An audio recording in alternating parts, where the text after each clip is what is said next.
Hello and welcome back to My Mom's Basement with Robbie Fox. I am here back with Tony Khan. After a while, it's been a long time since our last interview, so thank you for coming in, first of all. How are you? I'm fantastic. It's good timing to come in. AEW's having a great 2025, and I think this has been one of the best weeks yet, and it's a great time for wrestling, and AEW's having a big moment in 2025 and a great year. It's a real grind in wrestling, and I'm so excited to see AEW, the wrestlers, the staff, and the fans having such a great year in 2025. And it's great to see you having a great year in 2025. Thank you. I saw you at Oasis. Yep. And I'm glad you had a good time there. And I see you're thriving. It's great to see the show doing well.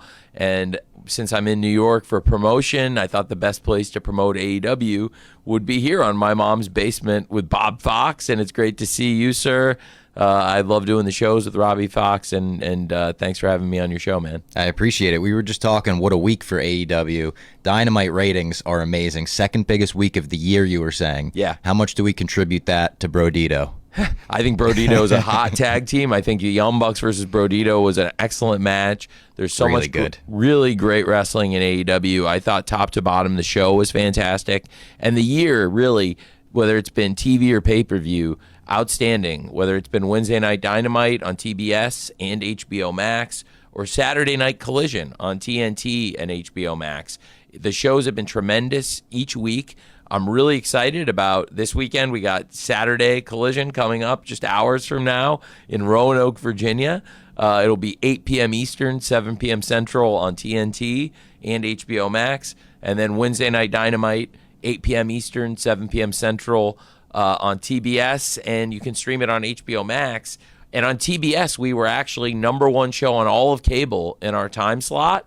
We were second overall for the night, and second only to South Park, which is having a big year. Of course. And AEW's doing absolutely fantastic, though. It's been great year, and this was a high point. It was the second highest rating of the year on TBS, and that doesn't even include all the great people watching on HBO Max as well.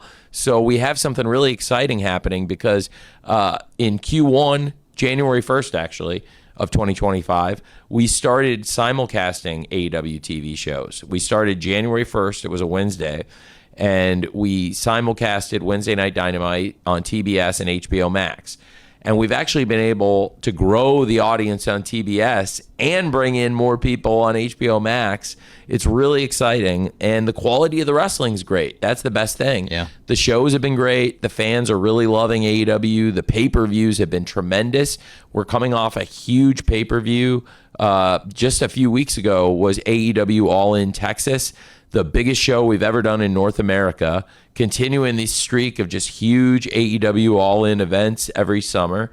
And we're having a huge summer and setting up for now a big Forbidden Door in London, Yep. which I'm excited to talk about. At the O2, right? It's going to be at the O2, and right now that is the fourth biggest gate in AEW history. Wow, congrats. Thank you. It's the biggest non-all-in gate ever. The three all-ins, from the Wembley Stadium in 2023 and 24. Of course, at Wembley Stadium in 2023, we set the all-time world attendance record for paid wrestling fans at a show with 81,035 tickets sold. And across our Wembley Stadium shows, 2 nights we've put in over 130,000 people in Wembley Stadium across 2 shows. Those are our 2 biggest attendance shows, all in 23 and 24. We'll be back at Wembley Stadium in 2026, but this year we did All In Texas. It was July 12th at Globe Life Field in Arlington, Texas. They were great partners working with the city of Arlington and the Texas Rangers. They were fantastic. The fans in Texas were great, and fans traveled from all over America and all over the world to see AEW, and we had our very best show. It really culminated everything that's happened since the past All In. Last year at All In, we saw the American Dragon, Bryan Danielson, have what he said was the greatest night of his career, celebrating the championship win over a great champion, Swerve Strickland. Swerve Strickland had dominated AEW all summer, beating top challengers, great wrestlers, whether it was Samoa Joe, Christian Cage, and of course Will Ospreay. Swerve Strickland was on top all summer. He had even beaten Hangman. Yeah. And then brutal match. Just incredible stuff for Swerve Strickland and the road he took to become a great champion, and then for Bryan Danielson in front of his family, his wife and his kids, to be able to win the AEW World Championship finally after all those years of coming close, chasing the championship. Bryan has said it's in his heart the greatest wrestling moment of his incredible legendary career. That's what happened at All In last year, 2024 at Wembley Stadium, because Bryan was hurt at 23. Yeah. He wasn't there to celebrate the attendance record with us, and it was great to have that great crowd, to have Wembley Stadium and all the people celebrating with Bryan and his family. But then Jon Moxley, Bryan's best friend, turned on Bryan just weeks later, and that set the course for Jon Moxley to dominate AEW, just like Jon Moxley's dominated pro wrestling over the last 15 years. Yeah, another great reign for him, obviously very different than the last reign he had as champion, but he was, I mean, I don't want to say carrying AEW. It's always weird to say that. But as the champion, it's kind of your job to put the company on your back a bit. And it seems like whenever you need someone to do that, Jon Moxley can do it. Jon Moxley's one of the most impressive wrestlers in the history of the sport. Jon Moxley is the only person in the history of professional wrestling to hold the AEW World Championship, the WWE World Championship, and the IWGP World Championship. Yeah. And he's a 6-time world champion, and I think he's one of the greatest wrestlers of all time. And certainly in AEW, he's one of the most important people in our company's history. He's been there since the very first show, Double or Nothing. And Jon Moxley dominated AEW for the better part of the last year, and it all culminated with Hangman Page, who beat Will Ospreay at one of our best shows ever. Double or Nothing in Phoenix this year was a fantastic show. Yeah. I think it was, in the history of the great Double or Nothing pay-per-views, maybe the best Double or Nothing yet, which really speaks, again, to the quality. That might have been the best show all year to that point, which was Memorial Day weekend in Phoenix. That's maybe the best show we had done all year, in a year of great shows. And we've topped that again July 12th with AEW All in Texas. Hangman Page defeated the great Will Ospreay in the finals of the Owen Hart Foundation tournament to win the world title shot, to challenge Jon Moxley. We didn't even see the championship belt for almost a year. I know, in the briefcase, yeah, and what a moment it was for it to come back out. I want to ask about that moment, because Hangman beating Moxley and the visual of the way he threw him over the rope and Moxley, desperately clawing. How far in advance do you start thinking about the creative of All In Texas? Last year at All In, are you already thinking about what we're going to do the next year? Are you a year in advance? Are you 6 months in advance? I mean, things happen. People get injured along the way, circumstances. I absolutely am thinking a year ahead, months ahead, and have ideas. But you, just like in football, you have to be able to evaluate and read the defense, and if the box is loaded, then you have to be able to make an adjustment. If you see different safety coverage, okay, well, depending on where people are positioned, you have to adjust your calls. Just if people get injured, you have to adjust. You have to put different people in different positions, and that's definitely the case in pro wrestling, just like in other sports. And in wrestling, sometimes you have to look at it where it's such a physical toll pro wrestling takes on the wrestlers, and it's the only sport that goes 52 weeks a year. Yeah. I work in two of the most competitive, maybe the two most competitive sports in the entire world. Football and football. Premier League and NFL. Yeah. And working in Premier League and NFL football, I think the two most competitive leagues in the entire world.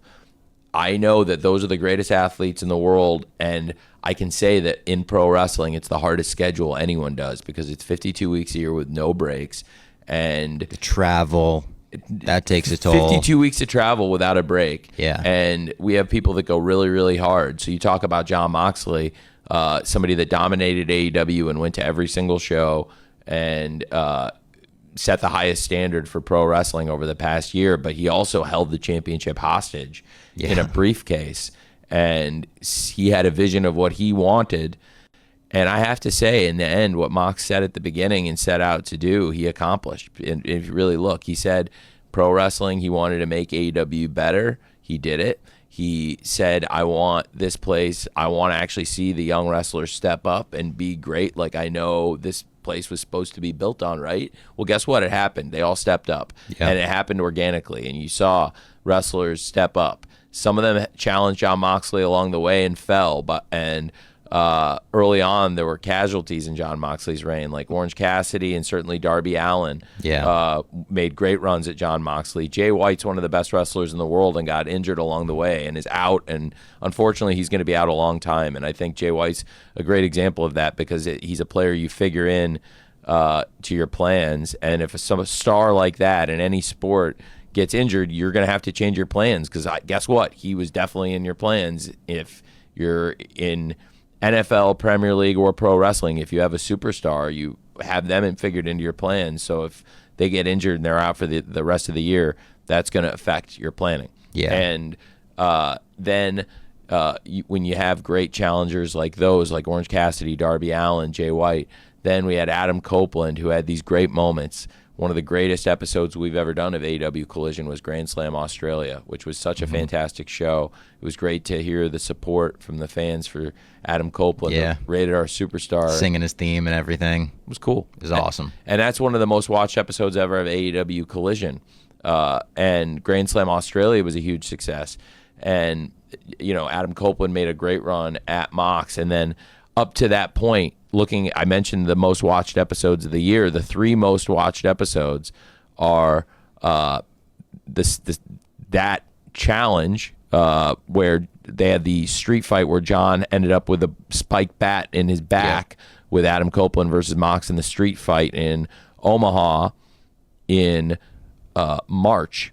And that was one of the 3 most watched shows. Grand Slam Mexico was one of the most watched shows. And then this week's Wednesday Night Dynamite. So it's an exciting time. And like I said, it happened while Mox was the champion. And then all these great challengers along the way made great runs. And that certainly one of the ones that did great box office and also had some very compelling moments was Adam Copeland's challenge for Jon Moxley.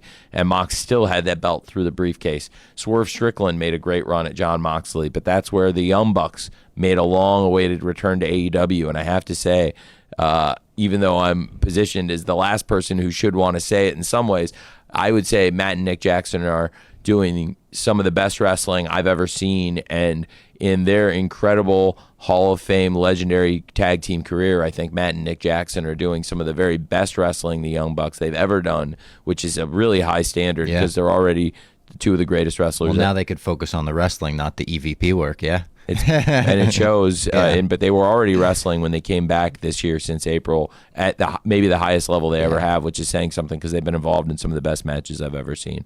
And the Young Bucks came back and they cost Swerve at Dynasty, and it set off a chain of great events going to Double or Nothing, which culminated in not only maybe the best Anarchy in the Arena match yet.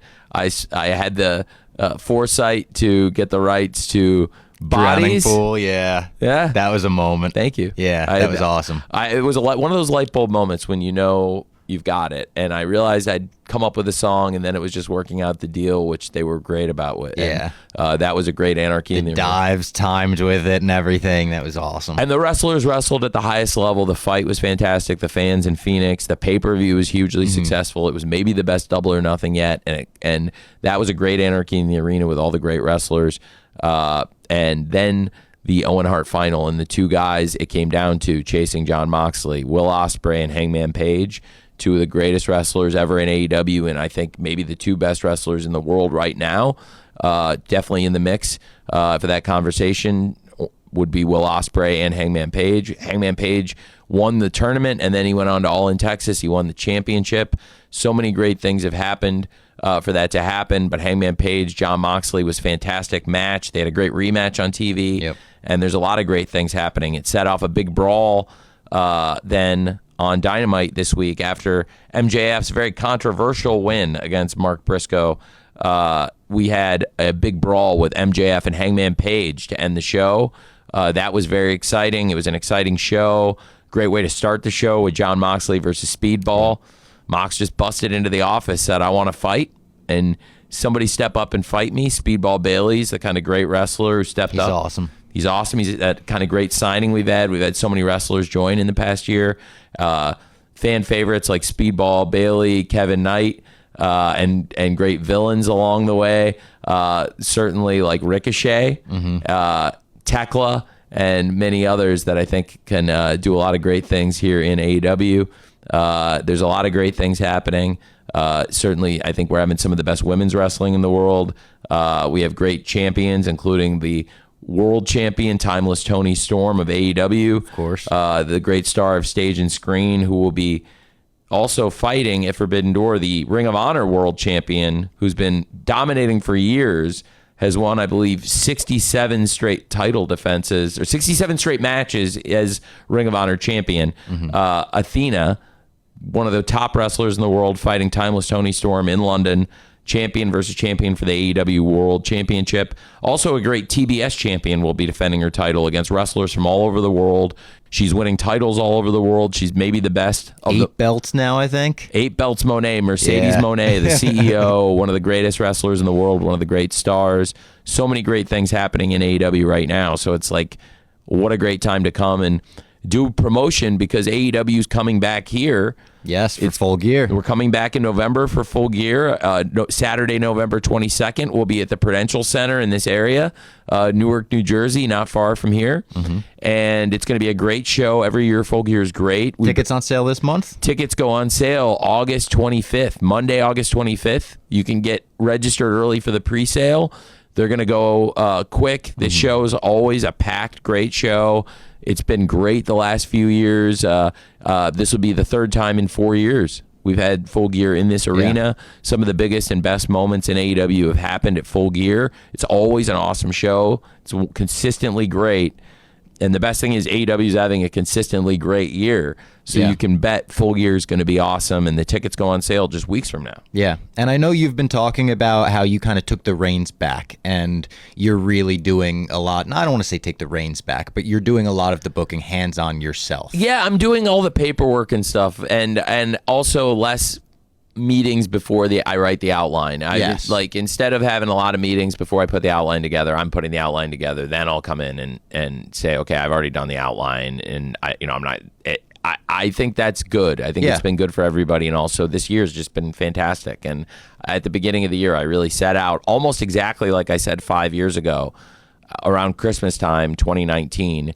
I said to myself, Christmas time, 2024, the same thing. Hey, there's a lot of meetings, and I want to do better, and I think we're in a great position. Both times were true. Christmas 2019, Christmas 2024. It's like, hey, we're in a great position right now. We've really worked hard to get ourselves here. Both times we had a freshly minted TV deal, and we're months off signing a new contract. Both those Christmases. It was October of 2019 that we debuted the original Dynamite. It was October of 2024 we announced we're staying Wednesdays on TBS and now HBO Max, and Saturdays on TNT and also HBO Max. It was a huge announcement. October of 24, both Christmases, it was almost the identical thing, 5 years apart. And I said, same thing. It's like, along the way, I tried to be more inclusive and also hear more ideas. And a lot of people have a lot of great ideas, but you know what? God bless. Do you ever watch Seinfeld? So Seinfeld's like one of the greatest shows of all time to me. A lot of the best Seinfelds are just like written by Larry David or by Gamble and Pross or by Jerry Seinfeld or by Jerry Seinfeld and Larry David. But like maybe the least popular Seinfeld episode of all time, the Puerto Rican Day Parade, has like 27 writers on it. And like, I think like too many cooks in the kitchen sometimes. It's just like it's a good thing going. I like writing the outline, and also I feel like I had a really good thing going in Daly's Place. We really had a great period with AEW in Jacksonville, and that was a great environment, and I really wanted to make sure that we had that same kind of environment. We really then replicated that and took it on the road in 2021, because we did all the shows in Jacksonville from the spring of 2020 through the early summer of 2021, over a year. Yeah. And it was great. I'm glad I got to experience that. I was like, part of that one segment with MJF and Jericho, and then I got to watch backstage Shaq's debut, and watching that with the roster and seeing everyone react to that was amazing. It was great, and it was a great show. Yeah. And I think that's when Christian Cage arrived in AEW that weekend, and there was some really great wrestling across that fantastic show. I really appreciated you coming to Jacksonville and being a part of it. And that was sweet. And you got awesome. to see it firsthand what we had, and it was a great environment. Then we went on the road in 2021, and that was up to that point some of the best stuff. And maybe until this year, 2025, that was maybe the best of it all. And we went on the road, and that first month, I mean, we went to Miami, Austin, around Dallas, Fort Worth area, and then Charlotte.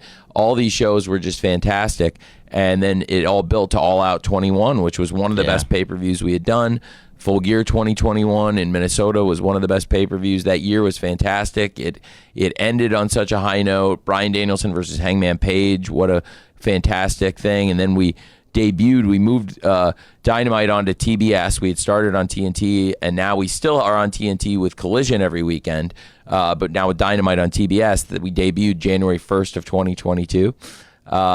And yeah, over these years, it's just, we've built more shows. There's great people. They're still a huge part of the team. I haven't downsized the team at all. I still have a great team of people that contribute. It's just in a different way. And it's more people than we had in Jacksonville in that sense, but we do more shows.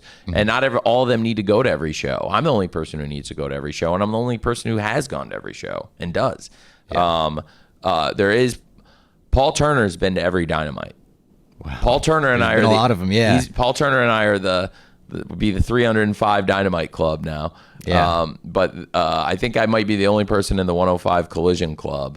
I don't know if there's anybody else that's been to all the collisions, but I'm definitely the only person that's done all the Dynamites and collisions and pay-per-views. So you don't have to pull the curtain back too much, but what does your process look like? Like, when are you writing the outlines? Is it the night before? Constantly. Is it, you get an idea, you write it down, like stuff like that? Constantly, it's a constantly evolving thing. Yeah. And filling in ideas and have concepts and a flow of the show and matches and stuffs to set up stuff and long-term ideas. And we have the greatest roster in the world, and a lot of times they come in with great ideas, but I already have something going, and it's like trying to integrate that, and then maybe I can move things around to make it work. I really love it. I've been writing on paper and like email since before you were born. I've been writing a show called Dynamite. Yeah. What year were you born? 98. Yeah, so since 1995, since summer of 1995, I've been writing Dynamite. The original was Saturday Night Dynamite, but it's actually now the show we do is Wednesday Night Dynamite every Wednesday on TBS and streaming on HBO Max. I never even dreamed we could be in TBS and TNT in real life. They already had wrestling back then when I was growing up, and it was a big part of my life. And to be able to bring it back, AEW wrestling on TBS and TNT, it's a dream come true because I grew up watching wrestling on TBS and TNT.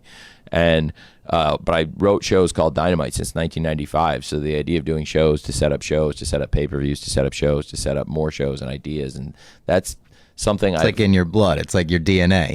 Yeah. Since before we were born, that's been a thing. Literally, Dynamite has been an idea, and then Dynamite is something now we've done 305 episodes we're on, and it's been the greatest run of anything. And Collision has become an absolutely fantastic show and sets a very, very high standard, and it makes us work even harder on Dynamite that we work so hard on Collision and put out the best wrestling, and people do an absolutely fantastic job on that show.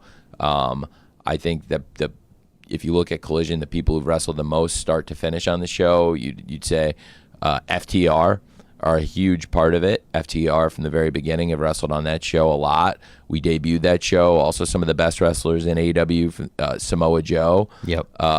We had Samoa Joe.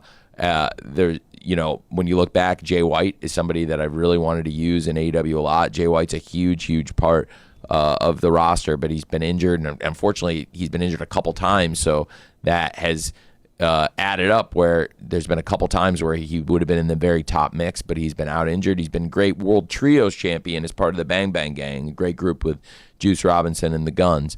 But Jay White from the very beginning with the Bang Bang Gang, but certainly FTR from the very beginning and today, huge part of that show. And the great stars of AEW, great top stars like Jon Moxley, world champion Timeless Tony Storm. This weekend, Hangman Page coming to Collision. And Hangman Page hasn't been at necessarily every episode of Collision, but he's always on Dynamite.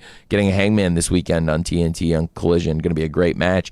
Teaming up with the aforementioned Speedball Bailey, and a great signing we've made, the Jet Kevin Knight, a great fan favorite. The Jet Speed Tag Team teaming with the world champ Hangman against LFI. Very interesting and dangerous. Maybe the most dangerous trio of them all. Really fantastic group of Roosh, his brother Dralistico, and the Beast Mordos.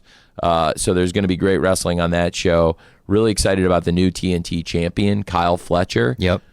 Defending against Tomohiro Ishii. Kyle Fletcher of the Don Callis family, who recently, at their expense, the conglomeration with Tomohiro Ishii, Ishii's team won several $100,000 at Don Callis' expense in the big money match that I put on.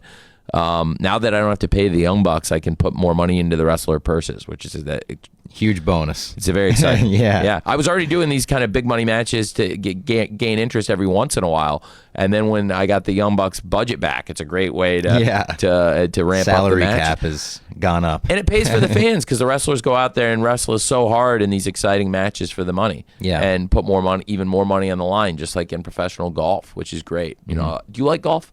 a little bit. Yeah, I started as like a golf intern here. Really? Yeah, I didn't really know anything about golf. I was kind of BSing my way through it, but yeah. Did you come to like it? Sort of. Like, I got to go to the Masters, which was crazy. That's like the only golf course I've ever been on. Really? I've been a lot of golf courses, and I like playing a lot. I never got great, but I can get around, and I love it. But I didn't start looking at it until I was like 15, and Tiger Woods got very popular. Makes sense. And around that same time, 97, and I picked up a golf club and went back, and I hadn't picked up one since I was a little kid. And I hit a flush shot in my backyard, and there's a park by my house. All the houses were around like a park with bought a lot of grass. So I hit a ball pretty well, and I was like, oh, I kind of want to keep doing this. And then I played a lot, and I've never gotten to be consistent. Now I never get to play. I'm always on the road. But every once in a while, I'll bring my golf clubs between shows and play. We did a loop out on the West Coast last year, and I got to play a little bit. But it's like if I got to unwind and do anything, that would be what I'd like to do. Do you play with anyone from AEW? I never have. Kip Sabian's getting pretty good. Oh, yeah? I want to play with Kip Sabian, of course, but now I don't. After what Kip Sabian and one of the best young wrestlers out there, Nick Wayne, did one of my all-time favorites, Christian Cage. I don't have much to say to him on the golf course. Yeah. Certainly, that's a fun sport. I was just wondering, it's a great activity, actually. I know you guys have the office in Chicago. Yeah, they've got the simulator out there. My family owns a golf course, it's straight shot down I-57, about 100 miles south. And it's Urbana. I would say it's the best golf course, certainly outside of, it was just rebuilt. It's a 100-year-old golf course. My family, my parents, and especially my sister, they did a great job building this golf course up. My sister did a fantastic job too on the clubhouse, but it's a course. It's from the 1920s. It's over 100 years old. Wow. And it's the Urbana Golf and Country Club. It was designed by Bendelo, who did the Olympic Club in San Francisco, where they had the U.S. Open. So I do love golf, and I know a lot of the Barstool fans love golf. Yeah, shout out Foreplay. Huge podcast. Yeah. I have a crazy idea. Okay. I want to do it. I think it's a good idea. I'm going to tell you right now what it is. It's crazy. I want to do this. I want to go, and the PGA is a fantastic example of, they would be certainly the ideal partner in the world of golf. And the PGA is actually based around Jacksonville, Florida, around Ponte Vedra, Jacksonville area. And it's one of the great organizations. My great friend Brian Rolap just went there, and he was, of course, running all the media for the NFL, was one of the top executives under the legendary, amazing commissioner of the NFL, our great friend, the legend Roger Goodell. I don't like that. I love Roger. I know that Barstool has some checkered, but you have to, just like in wrestling, not everybody has to like everybody, right? And so that's fair enough. But I get that. But I have a great relationship with him, and I think his stature in the industry certainly commands a lot of respect. And so it's kind of funny though, being here looking at that now, I had this amazing idea that I think the Barstool audience would love, and I think golf fans would love. I really want to do something that I think would be for a great cause, and it's a charity golf tournament, and it would be great for wrestling, and it would be great for wrestling fans. It would be great for hopefully it could bring some new fans to golf and some new fans to wrestling, because I think there's more of a crossover than people would realize between the sports. And I want to do a charity golf tournament called, and this is a thing I'm breaking on my mom's basement with the great Robbie Fox. I want to do a charity golf tournament called Fairway to Heaven.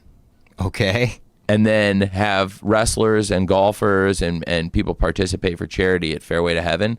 And then do Dynamite, have the charity golf tournament on Tuesday, and then do Dynamite in the same city or same location region on Wednesday, Fairway to Hell. Oh, I like that. Fairway to Heaven, yeah. Fairway to Hell. It'd be great, right? And I think it'd be awesome. And kind of a throwback to the match made in heaven, match made in hell, SummerSlam. There's a lot of things, yeah. Right? It's just a great, absolutely, there's a lot of ways you could look at it, but it's a great collaboration potentially between golf and wrestling, and I would love to do that for charity. I think that would be awesome. I think the fans would love that, right? For the name alone. Well, and also it's a great thing. We could probably raise good money for charity between the golf tournament and the wrestling show. Yeah. We could do a lot of good, and I'll hopefully bring some new wrestling fans who are great, loyal fans year round. And golf's a very long season, just like wrestling. The golfers work really hard. They're great, specialized athletes. It's very different than wrestling, but there's more fans crossover than you'd realize. So that's cool that you worked as a golf intern. Yeah, very briefly. And you got to go to the Masters. I've never been. Yeah, in 2017 it was. Wow. Yeah. I have some fan questions. I put the call out for questions, and someone named Narc Wahlberg says, we're over halfway through the year. Do you have a current front runner for your match of the year, or a couple in your mind? Oh, couple. Oh, thank you for the out. You're a great person for that. Yes, I do.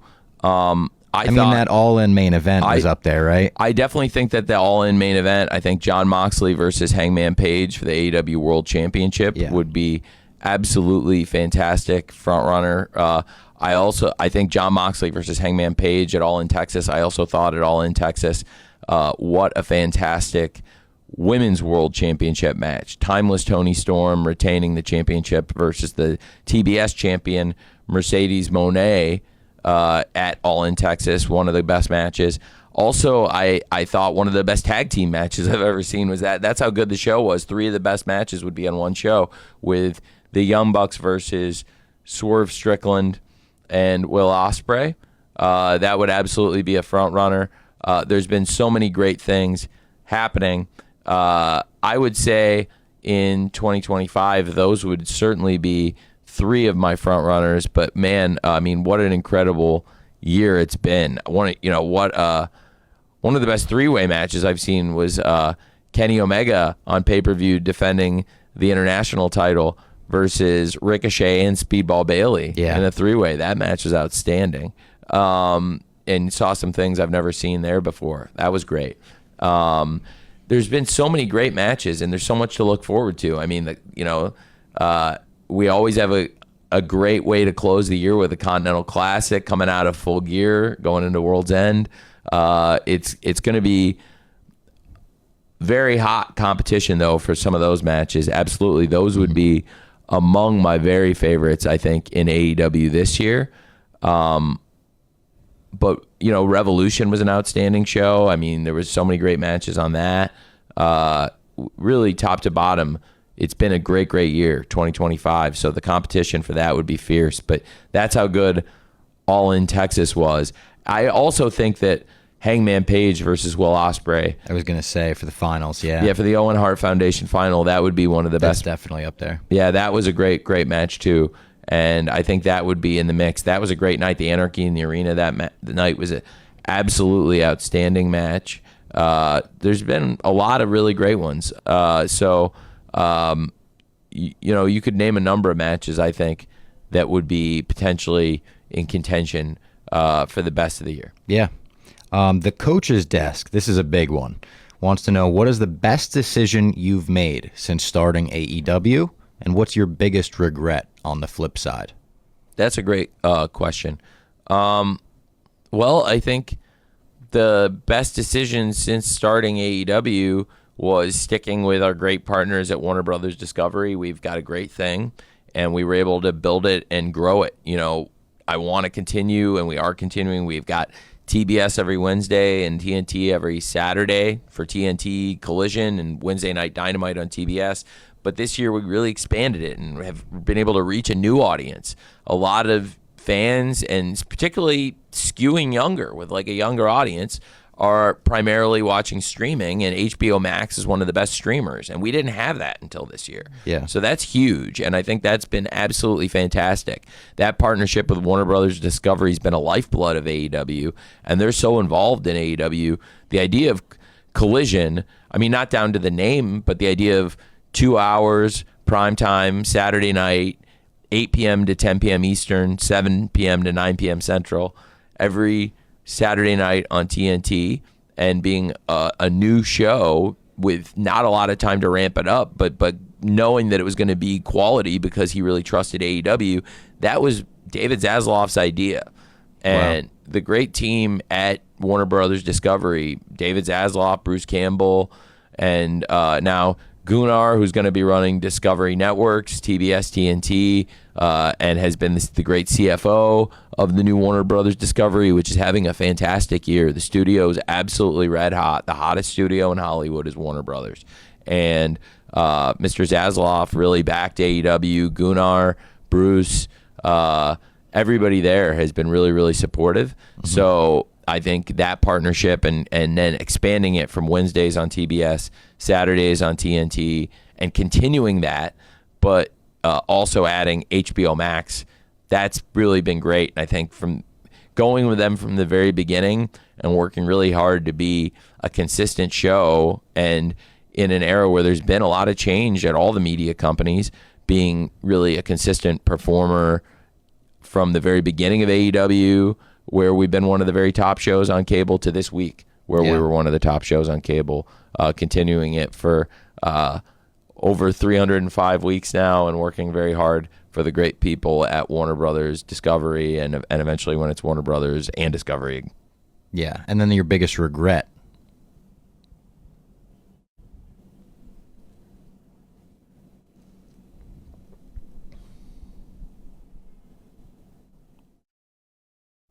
Do you have any, like, is there like a signing that got away? I fought really hard to get Jay Briscoe on the show. And I fought really hard to have, there were multiple times where Mark and Jay Briscoe came to Dynamite and didn't do anything. And they just came, and I brought them, and I was trying to, and I kept pulling moves and going high. It was a different time. Yeah. It was a different management. It wasn't Mr. Zaslav. I could have now literally gone to him. I fought really, really hard to get Jay Briscoe on the show, but I really wish I'd been able to have Jay Briscoe on Dynamite just one time. Yeah. And he came to the show many times. That's my biggest regret by far. And I came to know him. I purchased Ring of Honor, which is a great company. It had a history of over 20 years. That one of the best matches of the year, Bandito versus Takeshita for the Ring of Honor World Championship. There were so many great matches at AEW all in Texas, but on the big Mount Rushmore of maybe some of the best matches of that very weekend, I think you would have to include the Ring of Honor World title. Bandito versus Takeshita, which is fascinating because Takeshita has come in and is one of the best wrestlers in the world. What a match he had with Kenny Omega for the international title. That's one of the best matches all year. Takeshita has been one of the top wrestlers, had a great tag match teaming with Kyle Fletcher, who's a TNT champion now, against Ospreay and Omega in Australia. Takeshita is fantastic. And looking at that, I mean, just that was incredible what Bandito and Takeshita went out and did for the world title. Athena's been a great Ring of Honor champion. So we've continued having these fantastic matches, and the rivalry's kind of a hybrid between what you see on the Ring of Honor TV and the AEW shows. Yeah. Where you see some of the Ring of Honor champions competing in AEW as top stars, like Bandito. You asked me about Brodito. Love Brodito. Yeah, they've come together, really. Yeah. Since Buddy Matthews got hurt in Australia, Brodito have really stepped up. Brody King's a great wrestler, and Brody, awesome singles and tags and trios. I just had him on the show. I love Brody. He's great. He's the best. He's awesome. And Brodito's a great team. He's a musician like you, Brody King. And Bandito's a great Ring of Honor world champion too, and he had a great match with Takeshita. So I took over Ring of Honor, and the first show I did, the Briscoes were already wrestling, and one of the things when I bought the company, I bought the Briscoes contract, and I had never worked with them, and under the previous management, which has nothing to do with any of the people I work with that are just amazing people. This is before it was Warner Brothers Discovery, before any of the amazing bosses I have at Warner Brothers Discovery. But under the previous management, I was never able to get, Jay Briscoe on the show. And I really wanted to. But it was a different boss I had at the network then. Who is not the boss of the network now. And so we have great bosses now. And, this was under the previous administration, and now I would just go directly to them.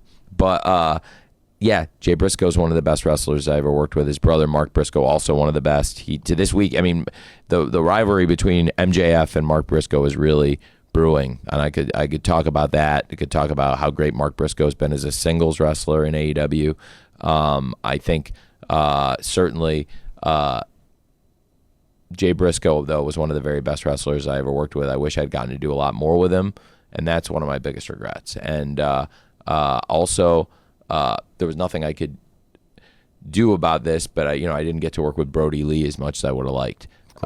He was in AEW a very short time. He never got to wrestle in front of the fans. Yeah, and that's one of my biggest regrets. But there's nothing I can do. Yeah, but when he started, as soon as his contract would allow it, he came as soon as he had been released, and then debuted in Daly's place and was part of that great era. Had a great run, yeah. Great TNT champion and a fantastic wrestler. So I wish I'd gotten to work more with him.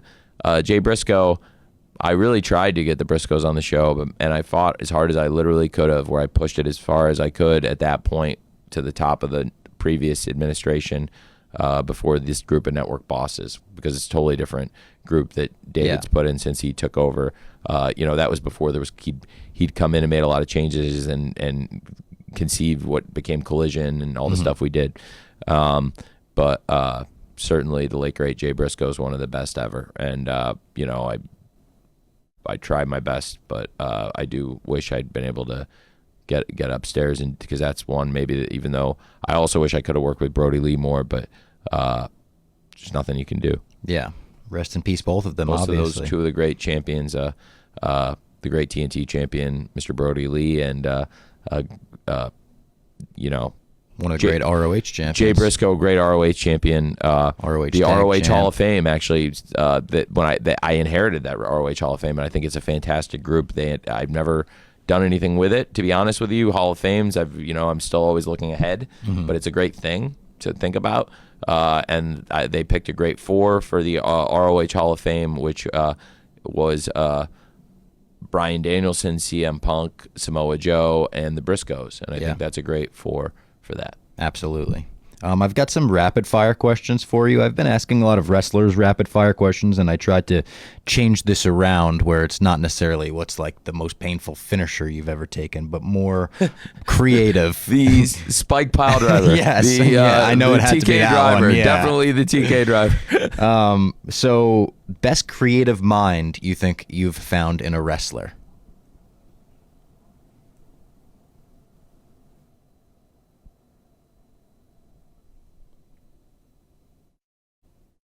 It's a great question. A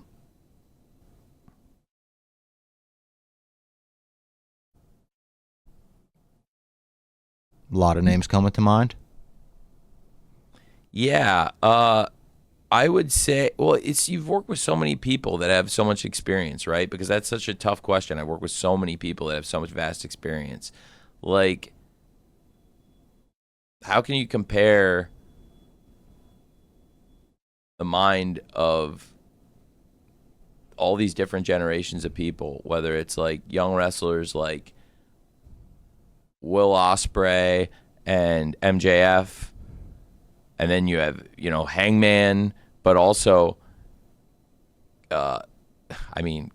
Kenny Omega and Jon Moxley have so much experience, but they're still in their prime. But those guys are veterans with decades of experience. Yeah. But they're two of the best world champions ever in AEW. It's crazy to think that Timeless Tony Storm, only 29 years old, but what a creative collaboration I've been able to build with her. From when she did that Queen of the Ring movie, and I first came to her and I said, that energy, I think I see in you. I see almost like Betty Davis. And I said, have you ever seen All About Eve and Sunset Boulevard? And she hadn't. And I said, I think there's so much we can do with that if you watch these movies, but I think that's the energy you have. And she was in her mid-20s. And it's crazy. She's not even 30 years old, but it's skimming the surface. Definitely one of the most popular acts in wrestling. Did you like Superman? Oh, I loved it. I loved it. Yeah. That was actually, I had that on my list. I wanted to get your Superman review. We'll get to Superman, but I will say that I really enjoyed, it speaks to the creative minds too, that we're able to work with, with David, who played Superman, and with Nicholas Hoult, who played Lex Luthor, and Rachel Brosnahan, who played obviously Lois Lane, and James Gunn himself, who produced one of the two shoots. I produced kind of working with his team the other, which was crazy. And I can talk more about that, but we're going to Los Angeles with Kenny Omega and MJF met us there, and Timeless Tony Storm and I flew from Collision in Milwaukee together and got to Los Angeles, and then we had a shoot, and it was like planes, trains, and automobiles because we were it was getting there, but from Milwaukee, we got there for the shoot, and it was great. And Timeless Tony did her own makeup on the way. She was just, what an impressive person. But we met MJF, and Kenny Omega came separately and met us all there. And the shoot we did was great, but it was actually two separate shoots, as you probably saw. Mm-hmm. And I can talk more about it, but it was MJF, Kenny Omega, and Timeless Tony Storm. I mean, so those also fantastic. But again, you have all these different generations, and then you have vast experience of, great people with decades of experience, whether, Chris Jericho and of course Sting, and all the experience they bring. So all different people with different experiences, and it's hard to say what's the best because, there's a big distance in what kinds of experience Will Ospreay or MJF or Tony Storm have, being all in their 20s or early 30s, to say a wrestler like Sting that's got decades and decades of experience.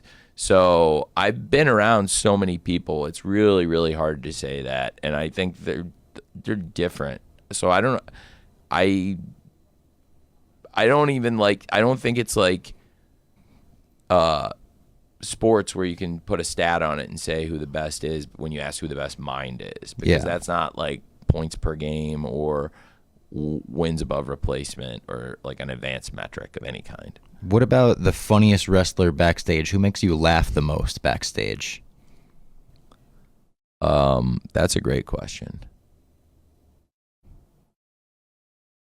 I know there's a great answer to it too. There's some really funny people in AEW. I think Timeless Tony Storm and Orange Cassidy would be two of the... I was going to ask, is it the people that we see doing very funny things on television, or is it sometimes the people you wouldn't expect?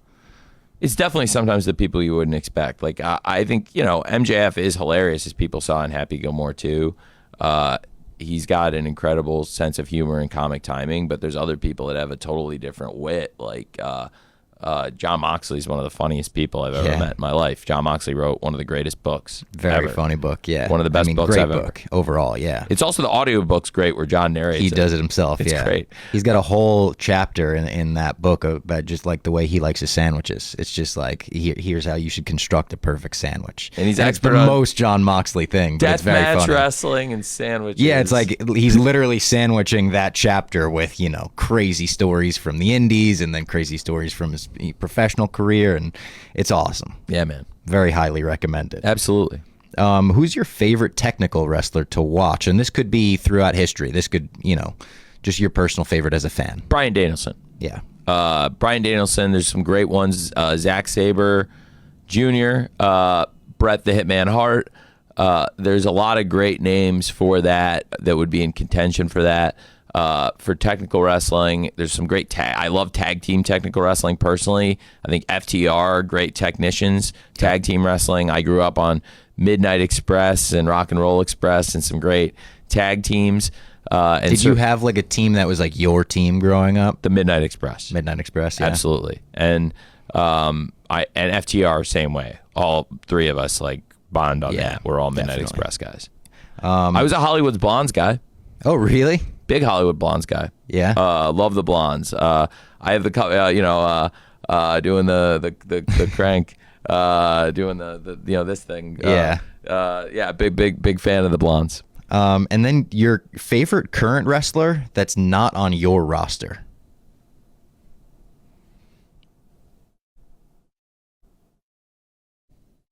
I just said Zack Sabre Jr. That would be very high on the list. That's a good answer. Starlight Kid, very good. Azumi, very good. How tapped into like other wrestling can you possibly be? Very. And actually, I just realized the light bulb came on as you were starting to. So as you said R, and then before you tapped into wrestling. Mystico, by far. Mystico is one of my all-time favorite wrestlers. Mystico has been on Dynamite since I was in college. I'll put it that way. Wow. Like I'm a big Mystico you were booking guy. him, yeah. I got really into CMLL in the early 2000s. And I know I've heard you talk about Lucha Blog and everything. Yeah, I got into the Lucha Blog and on the Death Valley Driver. And Death Valley Driver, they would rank all the wrestlers. They did the DVR 500. The late Dean Rasmussen, who I'm involved in putting the tribute shows on. I posted and I interacted with him on the message boards, but I didn't really know him personally. But he impacted a lot of people. Samoa Joe wrote the best tribute to Dean Rasmussen. He wrote a really positive post on X.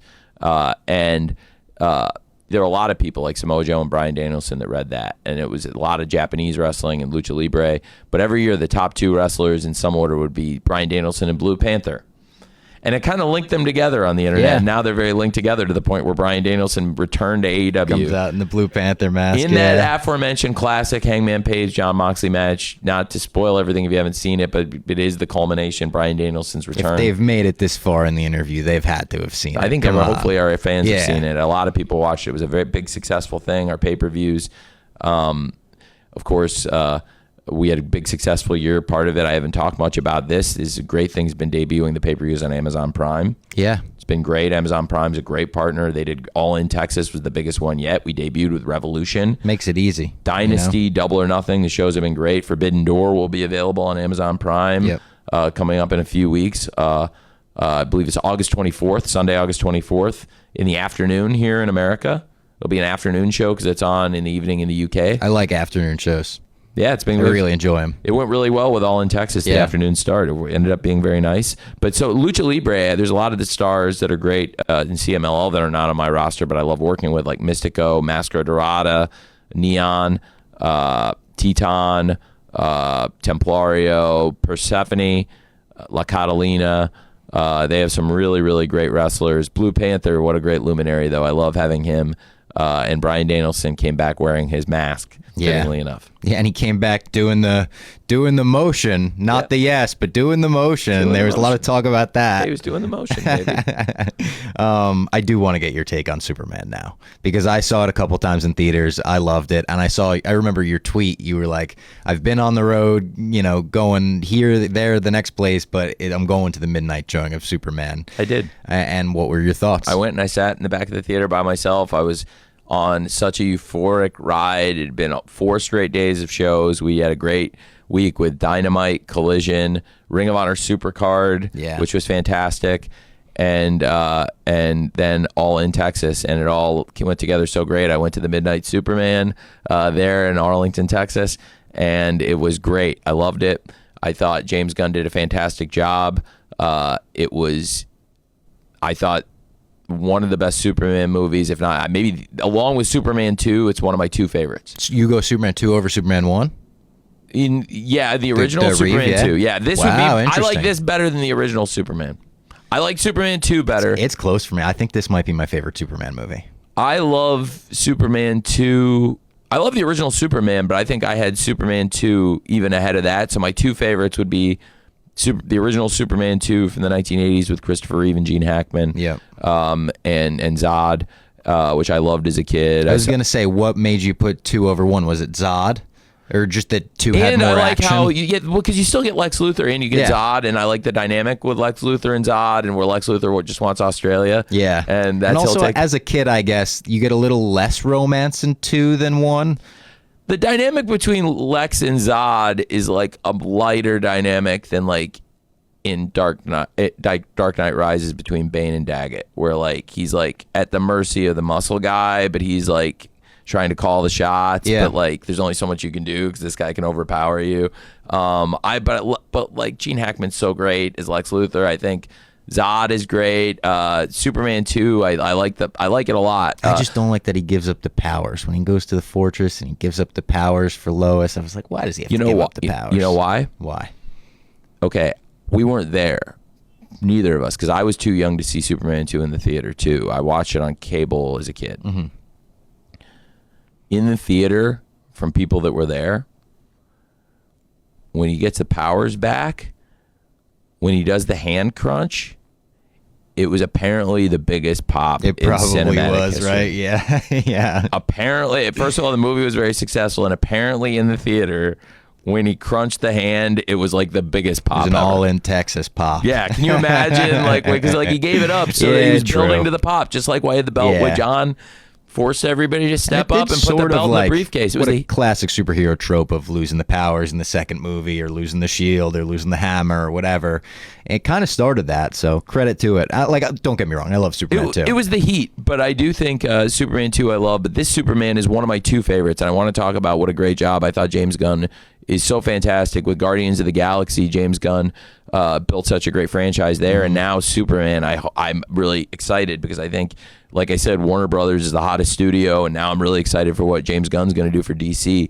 I got to meet him briefly, and basically we ended up working separately, producing on these 2 shoots because they split it and they put Timeless Tony Storm with Rachel Brosnahan, so they got Lois Lane and Timeless Tony Storm together, and they put David Cornsweet and Nicholas Hoult with MJF and Kenny Omega. So we got Lex Luthor and MJF and Kenny Omega and Superman effectively. And it was kind of my basically they said we had access to the actors, and I didn't know James Gunn himself was going to come, but that's how hands-on he is with the production. Yeah. He was amazing. That was your first time meeting him, I assume? The only time I've met him, he was amazing. And he was hands-on enough that he was actually over with Nick and David shooting with Max and Kenny. And we had a plan. They asked me what I wanted to do, and I said, well, if I can do it, I'll bring, especially because John's got the belt in the briefcase at that point. So I'll bring the international champion, Kenny Omega, with the top championship and a top great star with the belt, and we'll have that. And we'll have our great champion with Superman, and we'll have Kenny Omega and Superman, which is kind of perfect. Of course. Kenny Omega, one of the most important people ever in AEW, and Superman, one of the most important people ever in comics, literature. Yes. Yeah. And TV and movies, and have Kenny and Superman, and then 2 of the great rich a-hole villains, Lex Just Luthor. haters, absolute haters. Lex Luthor and MJF. Yeah. So then I sent them, and that was kind of my loose idea for what we could do. And then also I thought, let's get 2 of the greatest leading lady characters, the women's world champion from AEW, Timeless Tony Storm, and Lois Lane, 2 of the greatest. A timeless character. Yeah, timeless character, 2 of the greatest stars of stage and screen. And Rachel Brosnahan was so awesome. So She was great. So I went with, I'd come from Milwaukee. We were hot off the plane, and Timeless Tony and Rachel Brosnahan went one way. And while they were shooting, they kind of were getting ahead on stuff, and I was hoping to get over and see also Max and Kenny, but they did it both Rachel and Timeless Tony shoot and Max and Kenny shoot. They both got done in like 2 to 3. Each was in 2 to 3 takes of the outline we put together. All 6 of them were so fantastic, but I didn't get to see until it was shot and it was in post. I didn't even see. Max and Kenny were in the other stage, and they were walking out and talking with James Gunn as I was finishing up with Tony and Rachel, and basically so James Gunn had produced the thing with Lex and Superman and Max and Kenny, while I had produced the one That's working awesome. with Tony and Rachel, and we kind of all met in the middle. And that was the only time, almost ships passing. Yeah. So that's the only time I met James Gunn, but he was absolutely fantastic. He's built something really great. I'm blessed to be a co-worker with him at Warner Brothers. They're all under the Warner Brothers umbrella. Yeah. He's doing a great job, and I loved Superman, and that was one of my favorite movies of the year. Agreed. It's probably my favorite movie of the year, to be honest. I think it's my favorite movie of the year, and it is my favorite movie of the year.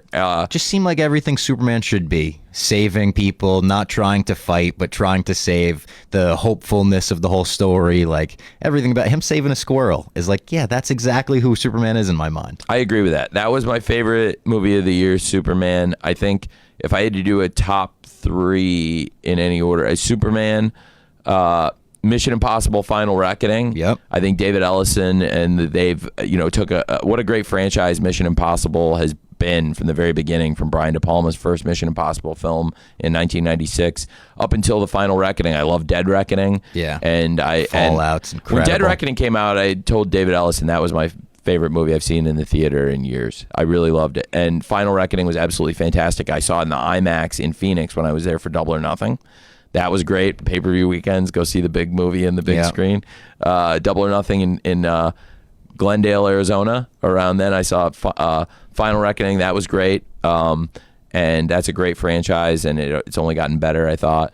But Superman and that Mission Impossible, and then Naked Gun is fantastic. Yeah, I just saw it. So funny. I'm going to break something here on your show. I'm breaking all this stuff. I think this interview is going to do really well, I hope. I hope so, yeah. You want to hear something that no film critic has picked up on? As far as I've seen, and I've looked at all the reviews, I Googled it, and it didn't come up in anything. And if it's so obvious, then somebody would have pointed it out. And I just think Akiva is so talented, and he built such a fantastic, because it's how do you follow Naked Gun, which is 3 of the best comedy movies ever. I grew up on those movies. They're some of the best movies ever. How are you going to follow that? He has built something so great. Liam Neeson and my great friend Paul Walter Hauser, who has commentated in AEW and is going to be wrestling for us in Ring of Honor. Yeah, he was wearing a Ring of Honor hat at the premiere. He's going to be wrestling in Ring of Honor, and he's a great commentator for us in AEW, and has won multiple awards, a Golden Globe Award winner, an Emmy winner, and he's going to win a lot more awards in his great career. He's great in this movie, Paul Walter Hauser. So I texted him the other day, and I pointed this out to him, and I said, I haven't seen one critic point this out. I haven't seen one person on Twitter, all the fans on social media, and maybe on some platform somebody's pointed it out, but I haven't seen one person anywhere. Have you seen Chinatown? No, I haven't. I know it's a classic, but I have not seen it. That's one of the best movies of all time. Yeah. The Studio's a great show, and they actually have an episode where Olivia Wilde is directing a movie, and Matt, who's the Seth Rogen character, Seth Rogen's show, The Studio, where there's an episode of it where she's making a movie that's like kind of a knockoff of Chinatown, and he calls her out on it, Seth Rogen, and he's the studio boss. It's a great episode of a great show. In this case, Naked Gun, not a knockoff in any way, and clearly not something anybody's picked up on, but I think it's an homage and a satire. The other Naked Gun movies were a broader satire. This is more focused to me, but nobody's actually nailed what the focus of it is. And if Akiva is watching this, hopefully I've nailed what you were going for. And Paul Walter Hauser was blown away when I mentioned it, because he said, no, nobody pointed that out, but you're right, it's so on the nose. Chinatown, set in Los Angeles. Jack Nicholson plays Jake Gittes, this L.A. detective. He's hired by a damsel in distress. In that case, it's Faye Dunaway. Mm-hmm. In this case, Naked Gun, it's Liam Neeson, a detective in Los Angeles, who's approached by Pamela Anderson. Both of them have the death of a loved one, death of a family member that they think should be investigated as a murder. They think it was like something's wrong with it. It doesn't add up. Both of them come in, and then there's in each case, like a rich billionaire, LA billionaire. In Chinatown, it's played by John Huston. In Naked Gun, it's literally played by John Huston's son, Danny Huston. Oh, wow. And not one, and I said to Paul, I was like, with all these things adding up, and this plot, and Danny Huston being the villain, has anybody pointed this out to you or anybody on set? And he said, no, nobody's pointed that out. And that's crazy. That is crazy. And I was like, wow. It's like, and it's so good. And it's also a fantastic movie, The Naked Gun. It's so many jokes. It's 85 so funny. minutes too. It's like It's tight. It's so tight, and it's someone pointed this out on Twitter. They said it's funny in a way where it's not. We did a bunch of improv on set. It's like a tight script where it was we wrote joke after joke after. There's like 3 jokes a minute, it feels like, and some of them are so dumb, but they're just so funny. I agree. Did you see Sinners this year? That is what a success for Warner Brothers. I was going to say another now that great it's on, one. I didn't get to see it in the theater, and now it's on HBO Max. So that's my next watch. Fantastic movie. That's why after I get done with Industry on HBO Max, I tweeted an Industry quote the other day. That's the show I got into. My all-time favorite show, which Industry even paid homage to it, because to me it's one of the 2 best shows of all time. To me, the 2 best shows are Sopranos and Succession. Yeah. And Jesse Armstrong, and I told him that I think his show Succession, I think he's a Fulham fan, Jesse Armstrong. Oh, really? He's one of the smartest. That's one of the smartest people I've ever met, and I'm proud to say he's a Fulham Is he supporter. from the area? Yeah, he lives in London. He's a Fulham supporter, Huh. and he's one of the most brilliant people I've ever gotten to talk to. Mountainhead's a great movie. I haven't watched that yet, but I heard very good things. That's It's also so on Max, good. right? It's with Steve Carell Yeah. and Jason Schwartzman. It's so good, man. It's Jesse Armstrong. It's on. Yeah, I've heard it has kind of Succession vibes. Like if you're like looking to scratch that Succession itch, this could kind of do it. Yeah, and with a great cast and a great. I mean, yeah, absolutely. And it's a great movie. It's up for an Emmy for best TV movie. It's on HBO Max. And Sinners, I really want to watch. Yeah. I have not seen that yet. It's amazing. And that's the top list when I get done with Industry, which is a great show that I'm when I don't get much free time, but that's the one I'm trying to work my way through, which I'm shocked by that. Like I said, I like a good business show. The greatest one of all time is Succession, and there's even in Industry I just saw the other night, they make a reference to Kendall Roy, who's one of the greatest TV characters ever, who has what a tragic and amazing arc of Kendall Roy. But I love that show, and Sinners I really want to see. That would be at the top of my list, and boy, what a year. Like I said, Warner Brothers is having so many big hits, and now that's on HBO Max, Sinners. Yeah, absolutely. It's always great talking movies with you. I feel like we usually finish most of our interviews talking movies. Absolutely, and and again, for somebody who was born relatively recently compared to a lot of people, you've got a big movie catalog. So I got to study up on Chinatown, though. I have a friend, Alex Sulkin, who is a writer on Family Guy, and he wrote a Chinatown parody for Family Guy. And when I told him around that time that I hadn't seen it, he was so disappointed. well, in now me.